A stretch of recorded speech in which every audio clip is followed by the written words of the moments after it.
Hello, good people of the internet. My name is Andy, and you're watching Geek Curio. And on today's show, I'm going to be introducing a very good buddy of mine. He is a brother from another mother. He is my best friend, and I've pretty much spoken to him every day since April last year. His name is Madth. Hello, Madth. How's it going, Andy? You doing good, man? I'm doing good, thank you. And today you're talking to me about a little Kickstarter that you're doing, aren't you? So, would you like to give us a quick run over of what you're doing with that? Yeah, absolutely. I do my best to paint a poetic picture of it here. So it's basically to say a culmination of the past like 8 to 10 months journey that I not only started, but that I was propelled along by the likes of yourself and many others. We talked about beforehand. You had asked me, like a year or two ago, would I have ever thought that I'd be putting out a Kickstarter right now? And I said no, because I didn't trust people at all. Like I knew in theory that if you put yourself out there, take a leap of faith, and you have the right support around you, that good things will happen. I knew that. I didn't believe it though. But then finding out people like yourselves, people like Michael Mordor, the list goes on. The Goblins of Mordor was that gateway to for me to this hobby community. And what you guys did is not just teach me to paint, but you guys taught me that it was beneficial to take those leaps of faith. It was beneficial to put your trust and your faith in people that you don't necessarily know or that you can't see directly in front of you. So what is this Kickstarter again? It's a culmination of that idea. It's a math world, right? Mhm. That's what the Kickstarter is called. What's math mean? It's a mad thinker. It's just a combination of that. It's an early nickname I was given by a boss at a job that I had. I think I told the story in our last conversation, Yes. but No, we'd like to hear we're it all a again. little well, so it's a villain in Marvel Comics, the Mad Thinker. He's got these great, crazy, genius ideas that just never actually go to fruition because he gets defeated by the good guy, right? But so the at this job, everybody had to pick a nickname, but you weren't allowed to be a villain. But I felt like Mad Thinker was perfect for me, so I pitched my case, and I was given the ability to use that nickname. I'm still the only ever villain nickname that's been approved since then. But me and that trainer, we were really, really cool. Dude's an awesome, awesome guy.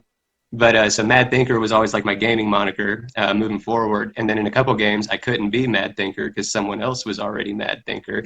And so I had to figure out what I could take from there or where I could go with Mad Thinker from there. Put them together, shortened it down, right? And that's where math comes from. It's just mad. And we're all mad thinkers in our own way. We all have our own dreams, our own goals, our own aspirations in life. Yeah. And we can all achieve those things. We can do those things. Um, but I've heard from so many people before, and it's what I'm trying to show people now is you got to take that leap of faith. If you take that leap of faith and you believe in yourself and you surround yourself with people that believe in you and want to see you reach that end point, you'll probably end up falling at least down. That's the whole idea behind the Kickstarter is to propel this idea that we're all in it together. It's not just one person or another, that a community built this idea that's now manifesting itself in a tangible. I like that. So, yeah, basically, it's the idea, it's the dream, it's the purpose, it's the goal. Um, but like you say, as a tangible way, um, everyone's going to get a Clyde for all, a Clyde for everyone. 100 Clydes sold, 1,000 Clydes sold, million Clydes sold. And I That's the suppose, dream, right? yeah, I suppose Clyde is kind of like you say, the tangible representation of your hopes, your dreams, your aspirations. Um, Yeah. but I've known Clyde for a while because basically he was something that you did a bit of a Frankenstein monsters job on a couple of Right? minis and then came up with this brand new thing. So tell us about Clyde. No, so that's absolutely what he was. He's a Frankenstein's monster. Frankenstein, though, in this case being me, or yeah, Dr. Frankenstein, me. So it was I call him he's a 3D print commission printer. I met him on Twitter, Musimus. I know a lot of people probably have seen him before. Fantastic individual, fantastic printer. And I had commissioned a few monsters from him. A lot of my beholders that people have seen are prints from Musimus. But he had asked me before he sent me a package one time. He said, "Hey, I have a couple failed minis. Do you want like I don't know if you could like kit bash them or do something with them?" And I like free stuff, so I'm like, "Yeah, dude, I don't care that they're warped, defective little prints. Like, send them my way." So he threw them in the box, and when I got them, this is actually the original Clyde. So it was a separate base, a body that had like this giant ring around the neck, where you could tell that when it was printing, it just stopped raising or whatever, and the Hmm. ink or the resin was just pulling out. And then it was this keycap headpiece or whatever. And so I was looking at the three separate pieces, and I don't know, I just saw this little guy. As soon as I saw that little skull face where the 20 should be, I wanted to make him a little guy. And I don't know why, just the body language, the look about him, everything to me, I just fell in love with him. And I felt like he was my little Frankenstein monster minion guy. But yeah, so that's how Clyde came to be, completely by accident. He was random discarded trash, and we tried to make him treasure. And that's what he is. He's definitely a treasure. I remember when you first posted the pictures, everyone was like, "Oh yeah, I want one of those," and you're like, "Well, you can't have one of those because I've just made it out of."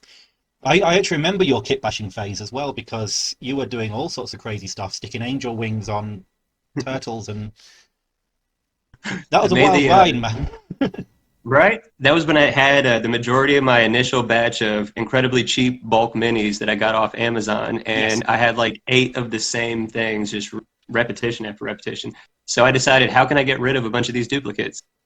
Cut them up and put them together. So, yeah, that was tons of fun. I'm too afraid to do it though. Like this dragon I'm working on, if you were to tell me like put some random wings on it or something, like no, like I will put it together how it goes. I will not cut this one up or try to do something. I remember your original minis though, the ones that you first started with the Disco Wizard. Right? And that's still yours, by the way. I know. Yeah, you got through quite a lot of them. I'm surprised you didn't get bored of it as quickly as you did, because quite clearly they needed cutting up.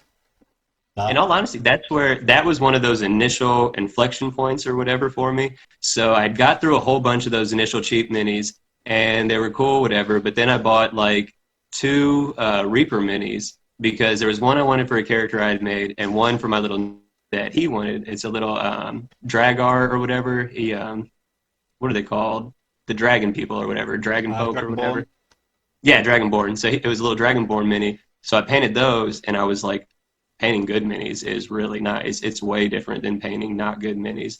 So I had put a post on or a tweet out on Twitter, and I said, after painting these good minis, I just don't even want to paint these like the last few of these bad minis I have anymore. And I made a joke like, I think I'm about to go play Madden 17 again or something like that. And that's when 2 people DM me and said, hey, if you're cool with it, I'll send you some minis. And that's like the reason I say it's one of those first inflection points, like where I just explained like how I didn't trust people at all. I'm like, I'm on Twitter. These random people are now saying if I give them my address, they're just going to give me stuff. I've heard about all these things like doxing and stuff like that. Like, what is going on to me? But I took the leap of faith because I was like, one of them is somebody that like I see their posts and their pictures and stuff all over the place. People talk about how highly respected they are and stuff. So I'm like, okay, I don't think that this person's trying to scam me.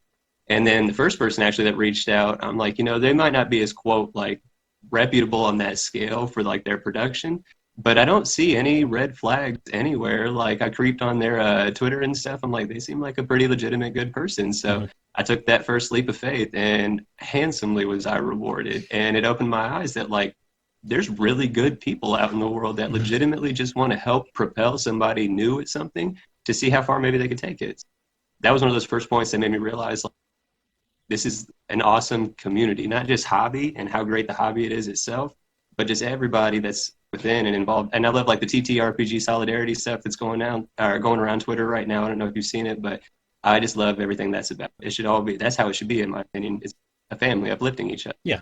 Don't just say, hey, look where I'm at. You could be here one day if you do X, Y, Z. Like reach your hand out, say, hey, let me help pull you up with me. And that's what I'm. Yeah, it's the same with me starting the channel. I think if you remember it, was you were one of the people who egged me on to start it. Um, and with you and your wanting to get into miniature painting, and we're talking little under a year now. So I think it's about 10 months ago that both. It was April for me when I started the channel. It was April for you when you started painting. So, Yeah, April 19th was the first mini. yeah, April 10th, first video.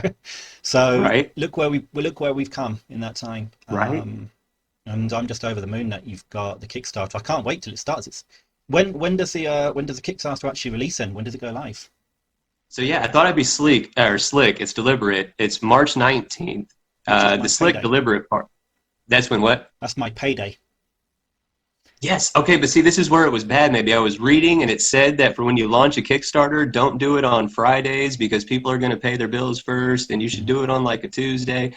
But I figure I never really care about a lot of that stuff anyway, so screw it. The reason I went with 19th was not about necessarily a Friday, but it's a month prior to that 419 date, which is exactly 1 year from the date I painted my first mini. Hmm. And that'll be then 30 days into the Kickstarter, which is at the halfway point of the 60-day campaign that it's going to run for, right? Yeah. So what I'm hoping to do is maybe to celebrate that 1 year birthday in this community for me, that maybe I can do like a late pledge reward tier or something like that to help kind of honor that 1 year mark for me. That's a great idea. I like that idea. Right? Thank you. I like that idea. Mad thinker, right? Mad thinker. but And but the inspiration, it never works for him, so I'm hoping that I change that curve for the name. well, you're not the mad thinker, you're Madth. There So you go. sleeker name, sleeker ideas. I like it. Yep. And final question as well. You've also got your website out now, Yeah. which I've got open on my other screen, which you're selling battle maps, some of your prized miniatures as well. I mean, I love the big giant squid thing. I've actually watched Yeah. you paint these as well.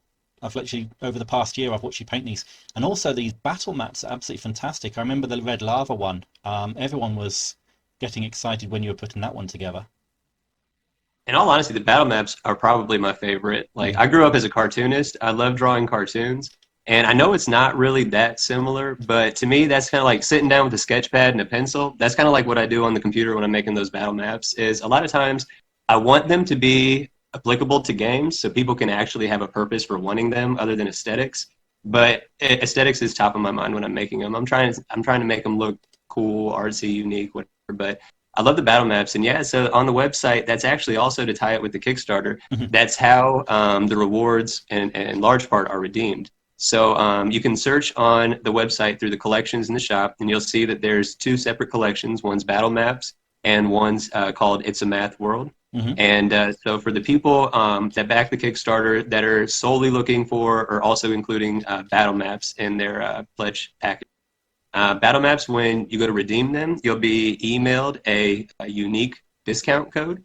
So that way you'll go onto madproductions.com, you'll search through the battle maps collection, choose however many battle maps you're entitled to, add them all to your cart. When you go to your cart to check out, you just put in that unique discount code that you're emailed, Mhm. drops the total cost down to zero. Now, if you add other things to your cart, those costs are still going to be present. But for those battle maps, it'll cost zero. The website does not ask for any additional payment information to be put on file or anything like that. You click purchase, and right there on screen, it lists all of your download links for all the battle maps you selected. For the Clyde STL file, which I want to give a huge shout out. Talked about putting Clyde together. Mhm. I want to thank my sculptor, Morgan Casey.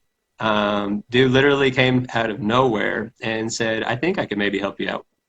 I was getting frustrated trying to 3D sculpt myself. I I gave remember up that. after like 2 hours. F that. But so I was like, I have no idea how I'm going to do this. I tried using 3D scanner apps to like walk in a circle around, dude, taking Photogrammetry. 100 plus pictures. Terrible. So I honestly didn't think it was going to work. And then again, that theory of connectivity or whatever, Goblins of Mordor. So I'm in Goblins of Mordor. I meet this dude named Josh who lives in Australia. Mhm. And I know then Josh. several months later, I'm talking about putting up this. Josh is an amazing dude. I love Josh to death. But I'm talking about putting together this miniature, and I'm making fun of myself that saying I can't figure out how to 3D sculpt, blah, blah, blah. And Josh messages me and he's like, hey, I know this dude named Meanie. You should talk to him about this. And so me and Meanie start messaging each other. I'm like, so hey, this is what I'm trying to do. He's getting some questions from me. And so he sits down, starts working. And I joke in the Kickstarter story part of the campaign or whatever, I say that he was battling a system set to go against us or whatever, like the texturing that he got on it in Mhm. the system or whatever, it just kept warping and freaking out on him. So it took him like 4 times as much time to finish the sculpt as what he initially anticipated, because the system was trying to say, no, you can't do that. But he prevailed, and he brought it to life, sent me the files. I got them all tested, and thank my testers, Chris and Tim, who both printed and sent me pictures of their printed minis. And then obviously the Goblin King himself, who, Mhm. if anybody watching this hasn't seen the video that he put out of the Dice Guardians, it's amazing. Michael Mordor should be a storyteller.